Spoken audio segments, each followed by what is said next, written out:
Hello दोस्तों, तो ये मेरी पहली स्टोरी है। तो मैं आशा करती हूँ कि आप लोगों को ये पसंद आएगी। तो चलिए कहानी को शुरू करते हैं। एक बिल्डिंग जो 30 मंजिला थी, उसके टेरेस पर एक लड़का वहाँ रखे सोफे पर पैर चढ़ाकर किसी राजा की तरह बैठा हुआ था। उसके पीछे दो लोग खड़े थे जो तकरीबन उसकी ही उम्र के लग रहे थे। आसपास बहुत सारे गार्ड्स ब्लैक यूनिफॉर्म पहने हुए सर झुकाकर खड़े थे।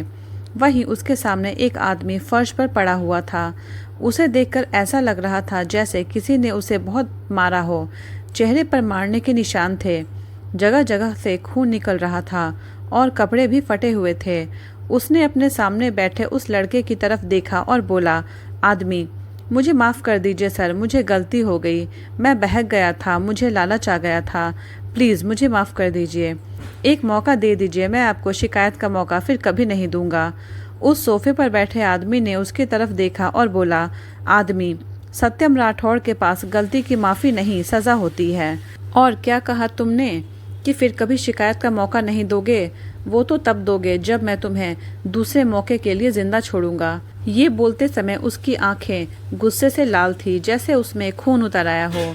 पहला आदमी, नहीं प्लीज़ सर, मुझे छोड़ दीजिए, मुझे माफ़ कर दीजिए। सत्यम, ठीक है, छोड़ दिया, तुम भी क्या याद रखोगे? उसने अपने आदमी की तरफ कुछ इशारा किया और बोला, सत्यम छोड़ दो इसे। उसकी बात सुनकर उसके पीछे खड़े लड़के और नीचे पड़ा आदमी पहले तो हैरान हो गए कि सत्यम राठौड़ ने अपने साथ धोखा करने वाले को इतनी आसानी से छोड़ कैसे दिया, पर फिर उसका इशारा समझकर चुपचाप खड़े हो गए। सत्यम ये बोलकर वहां से उठकर नीचे की तरफ बढ़ गया। वहीं दो गार्ड्स ने उस आदमी को उठाया और बिल्डिंग से नीचे फेंक दिया। वो आदमी अपनी ही गाड़ी के ऊपर जाकर गिरा और वहीं मर गया।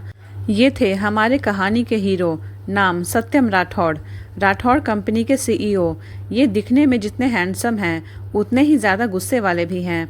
उम्र 25 साल, 6.4 हाइट, काली बड़ी बड़ी आंखें, पतले होंठ, परफेक्ट बॉडी, 6 पैक एब्स, पर गुस्सा हर समय इनकी नाक पर ही बैठा रहता है। लड़कियों को अपने पास भी नहीं भटकने देते। अगर गलती से कभी कोई लड़की इनके पास आ भी जाए तो अगले दिन उसका कुछ पता नहीं होता कि वो कहाँ गई। ये नंबर 1 के बिजनेसमैन हैं। इंडिया ही नहीं, विदेशों में भी इनका सिक्का चलता है। सब इनसे बिजनेस करना चाहते हैं, पर ये अपनी मर्जी से किसी के साथ काम करते हैं। इनकी एक और पहचान है, एक माफिया किंग की। बिजनेस की दुनिया के साथ साथ अंडरवर्ल्ड पर भी इनका राज है। पर यह बात बहुत कम लोग जानते हैं कि माफिया किंग कोई और नहीं, सत्यम राठौड़ ही हैं। एक लड़की जो देखने में कुछ 18 साल की होगी, घर के बाहर अपने से कम उम्र के बच्चों के साथ क्रिकेट खेल रही थी। तभी एक छोटे लड़के से बॉल करवाई और उस लड़की ने बैट घुमाया तो वो बॉल सीधा उसी के घर के खिड़की में जाकर लगी और कांच की खिड़की होने की वजह से खिड़की टूट गई। तभी अंदर से किसी औरत की चिल्लाने की आवाज़ आई, औरत, नव्या। इसी के साथ बाकी के बच्चे भाग गए, पर वो लड़की वहीं खड़ी रही।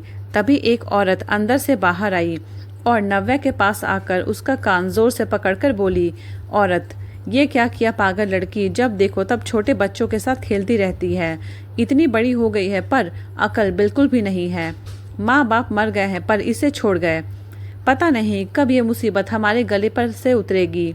बहुत शौक है ना तुम्हें खेलने का, आज मैं तुम्हें ऐसा सबक सिखाऊंगी कि तुम याद रखोगी। ये बोलकर वो औरत नव्या को कान से पकड़कर घर के अंदर ले जाने लगी।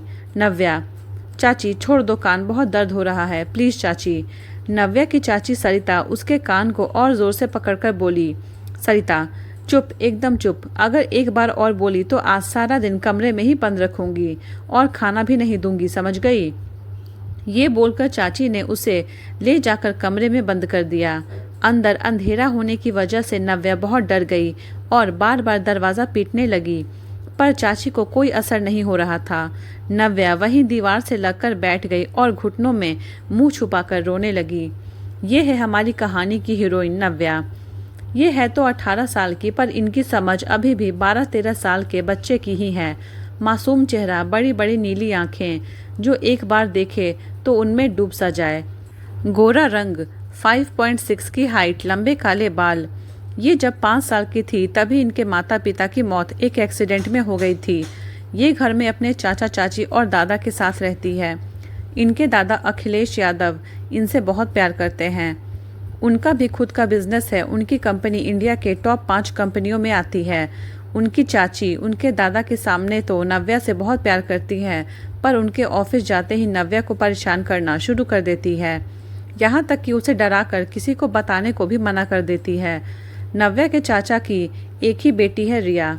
रिया नव्या से बहुत उलट है। यहाँ नव्या मासूम है, वहीं वो अकड़ और घमंड की दुकान है। हमेशा घूमना फिरना और लेट नाइट पार्टी करना ही उसका काम है। ये भी नव्या को बहुत परेशान करती है। क्या होगा जब सत्यम राठौड़ जैसे गुस्सैल इंसान को नव्या जैसी मासूम लड़की से प्यार होगा। अपने प्यार के लिए वो हर हद पार करेगा। जब नव्या बन जाएगी एक गुस्सैल डेंजरस माफिया की इनोसेंट लवर। अगर आपको ये कहानी अच्छी लगे तो एक लाइक और सब्सक्राइब ज़रूर करिए।